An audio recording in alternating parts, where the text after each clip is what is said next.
اعوذ باللہ من الشیطان الرجیم بسم اللہ الرحمن الرحیم الف لام میم اللہ لا الہ الا هو الحی القیوم نزل علیک الکتاب بالحق مصدقا لما بین یدیہ وانزل التوراۃ والانجیل من قبل هدى للناس وانزل الفرقان ان الذين كفروا بآيات الله لهم عذاب شديد والله عزيز ذو انتقام ان الله لا يخفى عليه شيء في الارض ولا في السماء والذي يصوركم في الارحام كيف يشاء لا الہ الا هو العزیز الحکیم الف لام میم اللہ کے سوا کوئی معبود نہیں وہ زندہ ہے اور سب کو قائم رکھنے والا ہے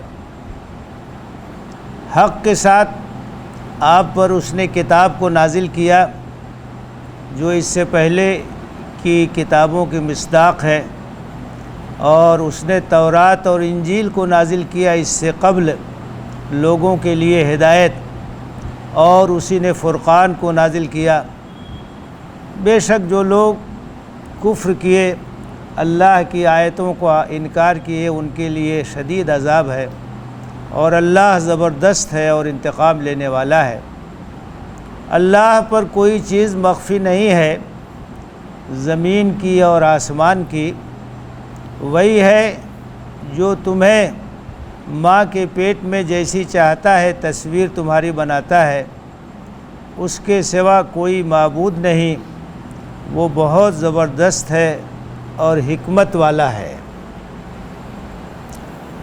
یہ سورہ آل عمران کا آغاز ہو رہا ہے اس سے پہلے سورہ بقرہ ختم ہوئی ہے اور سورہ بقرہ قرآن مجید کی سب سے لمبی سورہ ہے اس کے بعد سورہ آل عمران یہ بھی بہت لمبی ہے اور یہ سب مدنی صورتیں ہیں مدینے میں نازل ہوئی ہیں اور دونوں کا بنیادی موضوع اور عنوان ایک ہی ہے اس میں ایمان کی حقیقت کو واضح کیا گیا ہے اور ایمان کی دعوت دی گئی ہے اللہ پر ایمان اور رسول پر ایمان اللہ کی کتاب پر ایمان اور خاص طور سے اہل کتاب کو مخاطب کیا گیا ہے سورہ بقرہ میں بہت تفصیل کے ساتھ یہود کے جرائم کا ذکر ہے اس سے پہلے اللہ تعالیٰ نے ان کے اوپر کتاب نازل کی اور اپنے نبیوں کو بھیجا انہوں نے عہد شکنی کی نافرمانی کی تو اللہ تعالیٰ کے عذاب کے مستحق ہوئے اس کا مقصد یہی تھا کہ امت مسلمہ آگاہ رہے اور وہ راستہ نہ اختیار کرے جو یہود نے اختیار کیا تھا سورہ بقرہ میں نصارہ کا ذکر ہے بہت ہی اختصار کے ساتھ ہے اصل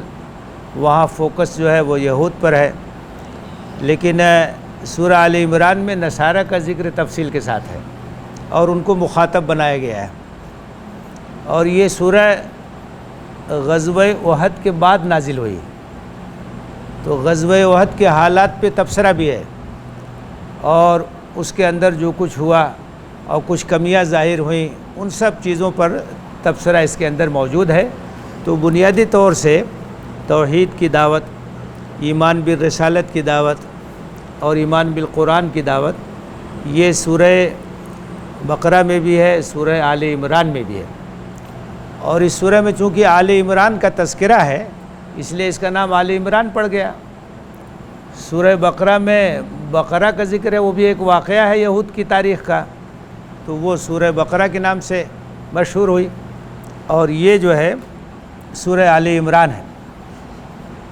الف لام میم اس طرح کے جو حروف آتے ہیں بعض صورتوں کے آغاز میں سورہ بقرہ میں بھی ہے آغاز یہیں سے الف لام میم کہیں جو ہے یاسین ہے کہیں الف لام را ہے اس طرح کے بہت سے حروف جن سے صورتوں کا آغاز ہوتا ہے ان کو حروف مقطعات کہا جاتا ہے کیونکہ الگ الگ پڑھے جاتے ہیں الف الگ، لام الگ، میم الگ، تو مقطعات کا مطلب ہے کہ الگ الگ پڑھے جانے والے حروف۔ تو یہ جو حروف مقطعات ہیں بعض سورتوں کے شروع میں، اس کے ذریعے سے جو بات کہی گئی ہے، بتائی گئی ہے، وہ یہ ہے کہ قرآن مجید ایک معجزہ ہے۔ اور قرآن مجید میں یہ بات بار بار کہی گئی ہے کہ اگر تم اسے اللہ کی کتاب نہیں مانتے تو اس جیسی کوئی کتاب پیش کر دو، پوری کتاب نہ صحیح چند سورتیں پیش کر دو، چند آیتیں پیش کر دو۔ بار بار یہ چیلنج کیا گیا، یہ بھی کہا گیا کہ تمہارے جتنے مددگار ہیں سب کو بلا لو۔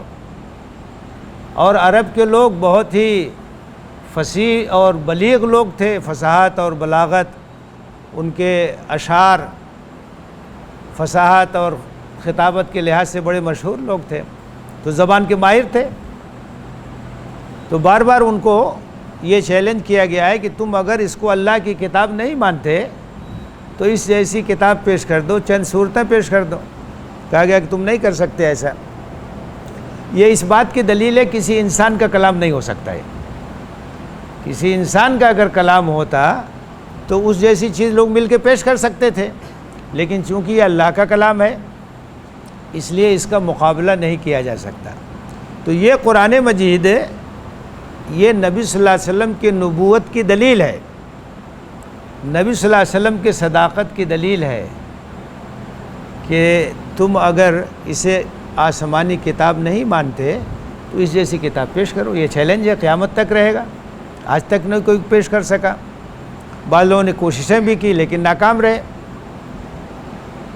تو ان حروف کے ذریعے سے اسی چیلنج کی طرف اشارہ ہے کہ وہی حروف ہیں جن سے تم بھی اپنا کلام بناتے ہو، اپنا جملہ بناتے ہو۔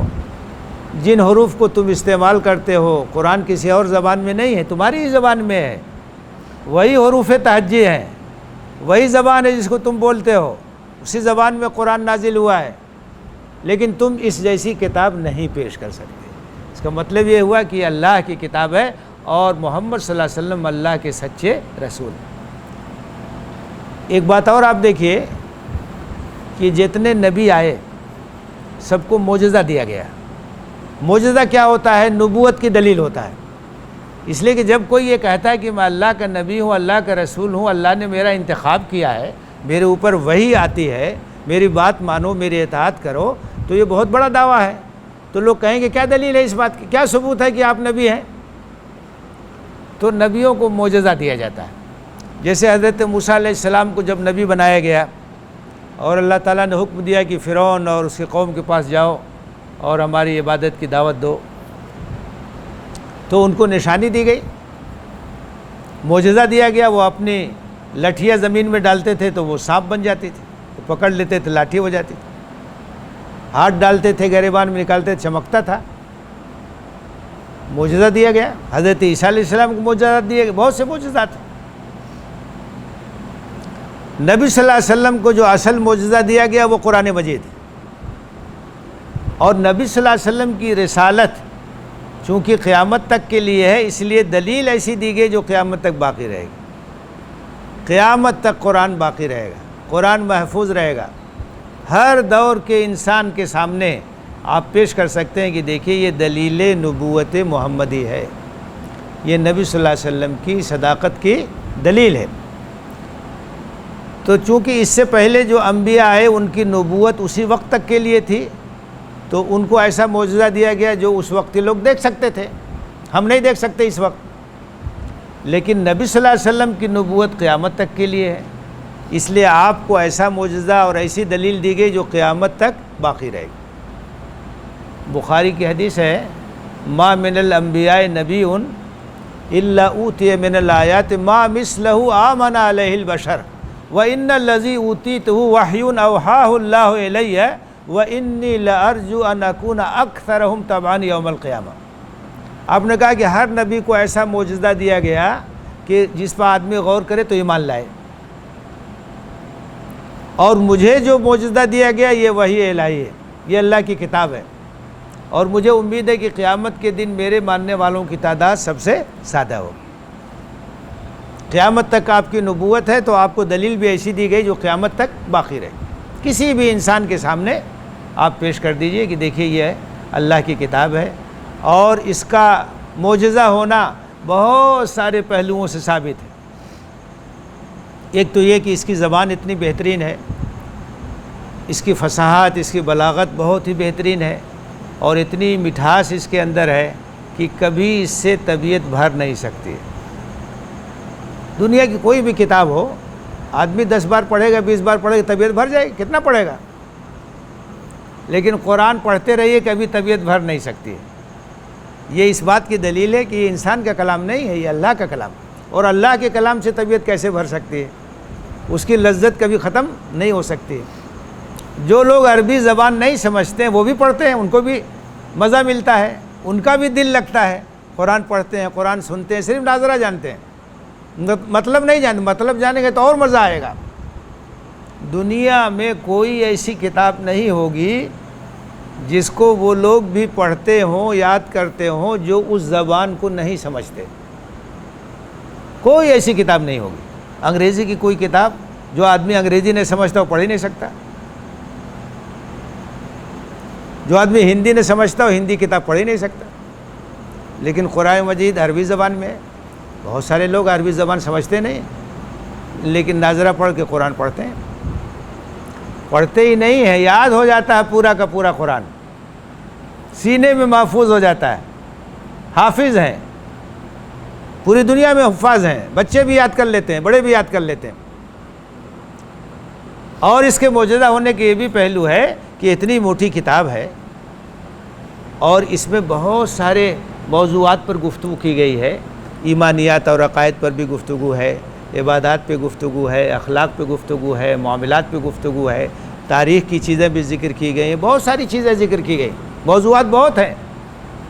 اور اس کا نزول 23 سال میں مکمل ہوا ہے، 1-2 دن میں نہیں مکمل ہوا. 23 سال میں کتاب کا نزول مکمل ہوا. لیکن سورہ فاتحہ سے لے کے سورہ ناس تک اتنی ضخیم کتاب ہے، کہیں اس کی 2 آیتوں میں ٹکراؤ نہیں ہے، آپس میں مضامین ٹکراتے نہیں ہیں. اگر کسی انسان کی یہ کاوش ہوتی تو بہت سی باتیں آپس میں ٹکرا جاتی ہیں. آدمی کے خیالات بدلتے رہتے ہیں، جیسے جیسے اس کا اور تجربہ ہوتا ہے نئی نئی باتیں اس کے سامنے آتی ہیں. 10 سال پہلے کچھ کہا تھا، 10 سال کے بعد کچھ کہتا ہے. لیکن قرآن مجید میں ایسا نہیں ہو سکتا کہ 2 آیتیں آپس میں ٹکراتی ہوں. افلا یتدبرون القرآن ولو کان من عند غیر اللہ لوجدوا فیہ اختلافا کثیرا. یہ قرآن پہ غور نہیں کرتے. اگر یہ اللہ کا کلام نہیں ہوتا تو اس میں بڑا تضاد ہوتا، بڑا ٹکراؤ ہوتا، ایک دوسرے سے باتیں ٹکراتی. لیکن اس کے مضامین میں کہیں کوئی ٹکراؤ نہیں، ایک دم یکسانیت. چاہے سورہ بقرہ کی بات ہو، چاہے سورہ آل عمران کی بات ہو، چاہے چھوٹی چھوٹی سورتوں کی بات ہو، چاہے 10واں پارہ ہو، چاہے 20واں پارہ ہو، کہیں کوئی بات ایک دوسرے سے ٹکراتی نہیں. تو یہ معجزہ ہے. بہت سارے پہلو اس کے اعجاز کے ہیں. اسی کی جانب اشارہ ہے کہ وہی حروف ہیں جن کو تم استعمال کرتے ہو، انہی حروف سے یہ قرآن بھی بنائے. لیکن تم ایسا کلام نہیں پیش کر سکتے، تمہارے بس میں نہیں ہے. یہ اللہ کا کلام، یہ اللہ کے رسول کی نبوت کی دلیل ہے. اللہ لا الہ الا ہو، اللہ کے سوا کوئی عبادت کے لائق نہیں، وہی معبود برحق ہے. باقی جتنے معبود ہیں سب معبودان باطل ہیں. عبادت کا مستحق صرف وہی ہے، وہی خالق ہے، وہی مالک ہے، وہی رازق ہے، وہی کھلاتا ہے، وہی پلاتا ہے، وہی زندگی دیتا ہے، وہی موت دیتا ہے، وہی بیماری دیتا ہے، وہی شفا یابی سے ہمکنار کرتا ہے. تو عبادت اسی کی ہونی چاہیے، سر تو اسی کے سامنے جھکنا چاہیے، اطاعت تو اسی کی ہونی چاہیے. اللہ لا الہ الا ہو، اللہ کے سوا کوئی عبادت کے لائق نہیں، کوئی پرستش کے لائق نہیں. اسی کی عبادت، اسی کی پرستش اور اسی کی بندگی ہونی چاہیے. تمام نبیوں کی یہی دعوت، تمام نبیوں نے یہی بات کہی، یا قوم اعبدوا اللہ ما لکم من الہ غیرہ. ہر نبی نے کہا اے میری قوم کے لوگوں، اللہ کی بندگی کرو، اس کے علاوہ تمہارا کوئی معبود نہیں. توحید کی دعوت، ایک اللہ کی بندگی کی دعوت. یہی دعوت قرآن کی بھی ہے اور یہی دعوت تمام نبیوں کی ہے. تمام نبیوں نے یہی دعوت پیش کی ہے. فرمایا اللہ لا الہ الا ہو، اللہ کے سوا کوئی عبادت کے لائق نہیں، معبود برحق صرف وہی ہے۔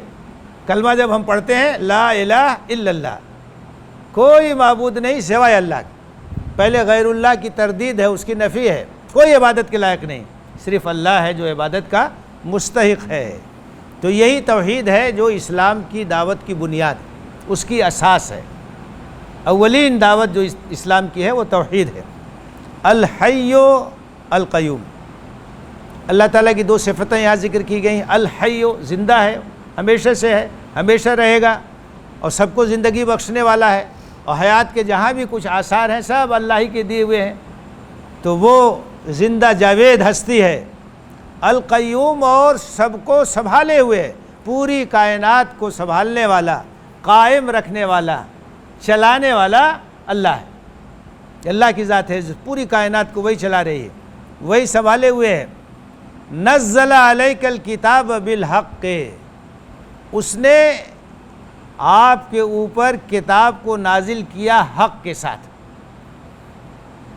حق کے ساتھ کا مطلب کیا ہے کہ یہ کتاب قول فیصل بن کے نازل ہوئی ہے۔ اس سے پہلے اہل کتاب نے تمام چیزوں کو گڑبڑ کر دیا تھا، اللہ کی کتاب میں تحریف کر دی تھی، حق کیا ہے اس کو پتہ لگانا مشکل ہو گیا تھا۔ تو یہ کتاب قول فیصل بن کر کے آئی، کسوٹی بن کر کے آئی، معیار بن کر کے آئی، کہ اس کی روشنی میں آپ صحیح اور غلط کا فیصلہ کر سکتے ہیں، حق اور باطل کا فیصلہ کر سکتے ہیں۔ حق کے ساتھ آئی، جس نے سب واضح کر دیا، سچائی کیا ہے اور جھوٹ کیا ہے، صحیح کیا ہے، غلط کیا ہے، حق کیا ہے، باطل کیا ہے۔ تو یہ قول فیصل بن کے نازل ہوئی، حق کے ساتھ نازل ہوئی ہے۔ اور اس کی ایک صفت یہ بھی ہے مصدقا لما بین یدیہ، اس سے پہلے جو کتاب آئی تھی، توریت آئی تھی، انجیل آئی تھی، اور بھی کتابیں آئی تھیں، یہ کتاب اس کی تصدیق کرتی ہے۔ تصدیق جو ہے دو معنی میں ہے، ایک تو یہ ہے کہ اس کے اندر جو توحید کی تعلیمات ہیں، آخرت کی تعلیمات ہیں، رسالت کی تعلیمات ہیں، تو ان تعلیمات کی تصدیق کرنے والی ہے، اس کی تائید کرنے والی ہے، اس کی توثیق کرنے والی ہے۔ اور اس کا دوسرا مفہوم یہ بھی ہے کہ اس سے پہلے توریت اور انجیل وغیرہ میں بشارت دی گئی تھی، پیشین گوئی کی گئی تھی کہ آخری نبی آئیں گے اور ان کے اوپر آخری کتاب نازل ہوگی، تو جو پیشین گوئیاں تھیں اس کے عین مطابق یہ کتاب نازل ہوئی ہے۔ گویا ان پیشین گوئیوں کا مصداق ہے یہ کتاب، جو پیشین گوئی کی تھی اس کے مطابق کتاب آئی ہے۔ اس کتاب کے بارے میں بتایا گیا تھا، نبی صلی اللہ علیہ وسلم بھی مصداق ہیں، اس لیے کہ نبی صلی اللہ علیہ وسلم کی بشارت دی گئی تھی، اور خاص طور سے حضرت عیسیٰ علیہ السلام کا تو مشن ہی یہی تھا کہ جناب محمد رسول اللہ صلی اللہ علیہ وسلم کے بارے میں بشارت دیں کہ میرے بعد ایک نبی آنے والا ہے جس کا نام احمد ہوگا، وہ جب آئے تم ایمان لے آنا۔ تو یہ کتاب مصداق ہے ان پیشین گوئیوں کا، اس کے عین مطابق ہے، جس طرح سے بتایا گیا تھا کہ ایسی کتاب ہوگی اور اتنی واضح اور اتنے محکم دلائل پر مشتمل ہوگی، اسی طرح سے یہ کتاب نازل ہوئی۔ تو ان کی تصدیق بھی کرتی ہے اور ان کا مصداق بھی ہے، عین اس کے مطابق یہ کتاب نازل ہوئی ہے۔ وَأَنزَلَ التَّوْرَاةَ وَالْإِنجِيلَ مِن قَبْلِ، اور اس سے پہلے اللہ تعالیٰ نے توریت کو نازل کیا، انجیل کو نازل کیا، ہدی للناس، لوگوں کے لیے ہدایت کا سامان بنا کر کے۔ توریت، انجیل، جتنی آسمانی کتابیں آئیں سب اللہ تعالیٰ کی جانب سے روشنی کا مینار بن کر کے آئیں، حق اور باطل کے درمیان امتیاز کرنے کے لیے آئیں۔ یہ الگ بات ہے کہ اس سے پہلے کے لوگوں نے کتاب کو محفوظ نہیں رکھا اور اس کے اندر تحریف کر دی۔ اب چونکہ یہ آخری کتاب ہے، اس کے بعد کوئی کتاب نہیں آنے والی ہے، اس لیے اللہ تعالیٰ نے اس کی حفاظت کا ذمہ لیا اور اس کا ایسا بندوبست کیا کہ قیامت تک اس کے اندر کوئی تبدیلی نہیں ہو سکتی، جیسے نازل ہوئی تھی اسی طریقے سے یہ موجود ہے اور قیامت تک موجود رہے گی۔ اللہ نے اس کی حفاظت کا ذمہ لیا۔ قرآن کی آیتیں جب نازل ہوتی تھیں تو حضرت جبریل علیہ السلام آ کر کے نبی صلی اللہ علیہ وسلم کو سناتے تھے اور آپ کو وہ چیز یاد ہو جاتی تھی۔ پھر آپ صحابہ میں جو کاتبین وحی تھے، جو وحی کی کتابت کرتے تھے، آپ ان کو بلواتے تھے اور آپ املا کراتے تھے، وہ لوگ لکھ لیتے تھے، آپ پڑھتے تھے، صحابہ یاد کرتے تھے۔ تو اس طرح سے حفاظت دو طرح سے ہو رہی تھی، یاد بھی کر رہے تھے اور لکھ بھی رہے تھے، یعنی اس کی کتابت بھی ہو رہی تھی اور اس کا حفظ بھی ہو رہا تھا، دو طرح سے اس کی حفاظت ہو رہی تھی، لکھی بھی جا رہی تھی اور یاد بھی کی جا رہی تھی۔ اور اس کے بعد بہت سے صحابہ جو ہے حافظ ہو گئے، صحابیات حافظہ ہو گئیں، اس کے بعد تابعین میں اسی طرح سے منتقل ہوا اور اس کے نسخے تیار ہوتے رہے، اور بعد میں پھر جب پریس کا زمانہ آیا تو قرآن جو ہے کروڑوں کی تعداد میں چھپتا ہے، دنیا بھر میں پایا جاتا ہے۔ بعض لوگوں نے اس پہ ریسرچ کیا باقاعدہ، قرآن کے بہت سارے نسخے اکٹھا کیے، دنیا کے کونے کونے سے مختلف جگہوں پہ چھپتے ہیں، سب نسخے الگ الگ اکٹھا کر کے اور آپس میں ٹیلی کر کے دیکھا کوئی فرق ہے کہ نہیں۔ وہ قرآن جو چائنا میں چھپتا ہے، وہ قرآن جو افریقہ میں چھپتا ہے، وہ قرآن جو رشیا میں چھپتا ہے، وہ قرآن جو ایشیا میں چھپتا ہے، جو عرب میں چھپتا ہے، جگہ جگہ کے قرآن منگا کر کے اور اس پر پوری ٹیم لگا کر کے اس کا جو ہے موازنہ کیا اور اس پر ریسرچ کیا، کہیں بھی کوئی ایک حرف کا بھی فرق نہیں۔ اس طرح سے اللہ تعالیٰ نے اس کی حفاظت کا ذمہ لیا۔ تو چونکہ آخری کتاب ہے اس لیے اس کا محفوظ رہنا ضروری ہے۔ قرآن اگر محفوظ نہیں رہے گا تو لوگوں کو ہدایت کہاں سے ملے گی؟ تو اللہ تعالیٰ نے اس کی حفاظت کا ذمہ لیا۔ اسی لیے آپ دیکھیے کوئی قرآن پر ایمان لائے چاہے نہ لائے، کوئی یہ نہیں کہہ سکتا کہ اس کے اندر کوئی تبدیلی ہوئی، اس کے اندر کوئی ہیر پھیر ہوا، کمی بیشی، کوئی یہ دعویٰ نہیں کر سکتا، کیونکہ اس کی حفاظت کا انتظام اللہ تعالیٰ نے اتنا بہترین کیا، اس کے اندر کوئی تبدیلی ہو ہی نہیں سکتی، تو یہ محفوظ ہے۔ اس سے پہلے اللہ تعالیٰ نے توریت اور انجیل کو نازل کیا ہدایت کے طور پر، وَأَنزَلَ الْفُرْقَانَ، اور اللہ تعالیٰ نے اس کتاب کو اس کی ایک صفت ہے فرقان۔ قرآن کے معنی ہوتے ہیں وہ چیز جو بہت پڑھی جائے، قرآن سے زیادہ تو کوئی پڑھی جانے والی کتاب نہیں ہے، اور فرقان کے معنی ہوتے ہیں حق اور باطل کے درمیان فرق کرنے والی چیز، کسوٹی، معیار، ترازو، جس کے اوپر تول کر کے آپ دیکھ لیں صحیح کیا ہے غلط کیا ہے۔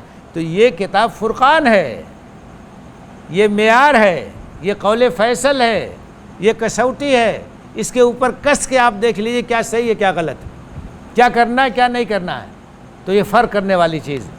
وَأَنزَلَ الْفُرْقَانَ، اور اللہ نے اس کتاب کو نازل کیا جس کی ایک صفت ہے کہ یہ فرقان ہے۔ إِنَّ الَّذِينَ كَفَرُوا بِآيَاتِ اللَّهِ، بے شک جن لوگوں نے ہماری آیتوں کو جھٹلایا اور انکار کیا اور اس پر ایمان نہیں لے آئے، لہم عذاب شدید، ان کے لیے بڑا سخت عذاب۔ جو اللہ کو نہیں مانتے، اللہ کی کتابوں کو نہیں مانتے، رسولوں کو نہیں مانتے، ان کے لیے قیامت میں آخرت میں بڑا شدید عذاب۔ واللہ عزیز ذو انتقام، اور اللہ تعالیٰ زبردست ہے، طاقتور ہے، کوئی اس کے مقابلے میں کھڑا نہیں ہو سکتا ہے، کسی کو سزا دینا چاہے تو کوئی روک نہیں سکتا، عزیز ہے، زبردست ہے، انتہائی طاقت والا ہے، ہر چیز پہ قدرت رکھنے والا، اس کے سامنے کسی کا زور چل نہیں سکتا۔ ذو انتقام، بدلہ لے گا وہ، آپ نافرمانی کریں گے، سرکشی کریں گے، اس کے احکام کو ٹھکرائیں گے، اس کی آیتوں کا مذاق اڑائیں گے، اس کے رسولوں کا انکار کریں گے، اس کے دین کا استہزاء کریں گے، تو وہ انتقام لے گا، موقع دیتا ہے، مہلت دیتا ہے، سنبھلنے کا موقع دیتا ہے۔ اس کے باوجود بھی اگر نہیں کوئی سنبھلے گا تو اللہ تعالیٰ کی پکڑ بڑی سخت ہے، اس کا انتقام بہت شدید ہے۔ تو اللہ تعالیٰ زبردست ہے اور انتقام لینے والا ہے۔ ان اللہ لا یخفی علیہ شیء فی الارض ولا فی السماء، زمین اور آسمان کی کوئی چیز اللہ پر مخفی نہیں، ہر چیز کو وہ جانتا ہے، اس کے علم کے دائرے سے کوئی چیز بھی مخفی نہیں، زمین میں ہو، آسمان میں ہو، کہیں بھی ہو۔ عام طور سے جہاں قیامت کا ذکر ہے، جہاں عذاب کا ذکر ہے، باس بعد الموت کا ذکر ہے، تو اللہ تعالیٰ کی دو صفات کا تذکرہ کیا جاتا ہے۔ ایک تو اللہ تعالیٰ کی صفت قدرت، اور دوسری چیز ہے اللہ تعالیٰ کی صفت علم، کیونکہ حساب کتاب لینا ہے تو اس کے لیے دو چیزوں کی ضرورت ہے، ایک تو یہ کہ قدرت کاملہ ہو، اور دوسری چیز کی علم وسیع ہو۔ جب علم وسیع ہو تبھی تو حساب کتاب ہوگا، اللہ ہر چیز سے واقف ہے اس لیے حساب لے لے گا۔ آپ جو تنہائی میں کام کرتے ہیں اس کو بھی وہ جانتا ہے، جو اجالے میں کام کرتے ہیں اس کو بھی وہ جانتا ہے، دن میں جو کرتے ہیں اس سے بھی واقف ہے، رات میں جو کرتے ہیں اس سے بھی واقف ہے، تو اس کا علم تو بہت وسیع، زمین اور آسمان کی کوئی چیز اس سے مخفی نہیں، اس لیے وہ حساب لے سکتا ہے، کوئی چیز اس سے چھپی ہوئی نہیں۔ یعلم خائنۃ الاعین وما تخفی الصدور، وہ نگاہوں کی چوریوں کو بھی جانتا ہے، اور سینوں کے اندر جو احساسات ہیں، جو محرکات ہیں، ان سے بھی واقف ہے، اور ہر چیز پہ قادر ہے، دوبارہ پیدا کرے گا، اپنے علم کی روشنی میں حساب لے گا۔ تو عام طور سے جہاں اس طرح کا سیاق ہوتا ہے اور قیامت کی طرف اشارہ ہوتا ہے، اس کا تذکرہ ہوتا ہے، تو ان دونوں صفتوں کا ذکر ہوتا ہے۔ یہاں کہا نا کہ جو لوگ انکار کر رہے ہیں ان کے لیے بڑا سخت عذاب ہے، یعنی وہ دن آنے والا ہے جب ان کو اٹھایا جائے گا، دوبارہ حساب کتاب لیا جائے گا، سخت سزا ہوگی۔ تو یہاں دونوں چیزوں کا ذکر کر دیا، عزیز ہے وہ، زبردست ہے، اس کی قوت کے سامنے کسی کی قوت چل نہیں سکتی، اور ہر چیز سے واقف ہے۔ ان اللہ لا یخفی علیہ شیء فی الارض ولا فی السماء، نہ زمین کی کوئی چیز چھپی ہے اس سے، نہ آسمان کی کوئی چیز چھپی، ہر چیز سے واقف ہے، پورا پورا حساب لے گا وہ۔ والذی یصورکم فی الارحام کیف یشاء لا الہ الا هو العزیز الحکیم، ماں کے پیٹ میں تمہاری صورت گری وہی کرتا ہے۔ جنین رحم مادر میں ہوتا ہے اور مختلف مرحلوں سے گزرتا ہے، تو خون کی پھٹکی ہوتا ہے، گوشت کا لتھڑا ہوتا ہے، پھر ہڈی بنتی ہے، اس کے اوپر گوشت چڑھتا ہے، دھیرے دھیرے ایک انسانی شکل وہ اختیار کرتا ہے۔ تو کس شکل کا ہوگا، اس کی صورت کیا ہوگی، اس کا چہرہ کیا ہوگا، کیسا ہوگا، یہ سب صورت گری کون کرتا ہے؟ وہی کرتا ہے۔ یہ جو پیدائش ہے اور ماں کے پیٹ کے اندر مختلف نشو و نما کے مراحل ہیں، وہ خود اللہ تعالیٰ کی قدرت کی عظیم الشان نشانی ہے۔ آپ ذرا سوچئے کہ انسان کے اوپر اگر غور کیا جائے، انسان اگر اپنے اوپر غور کرے اور اللہ تعالیٰ کی اتنی نشانی، آپ دیکھیے چہرہ کتنا بڑا ہے، آدمی کا جو چہرہ ہے وہ بہت زیادہ تو دائرہ نہیں اس کا،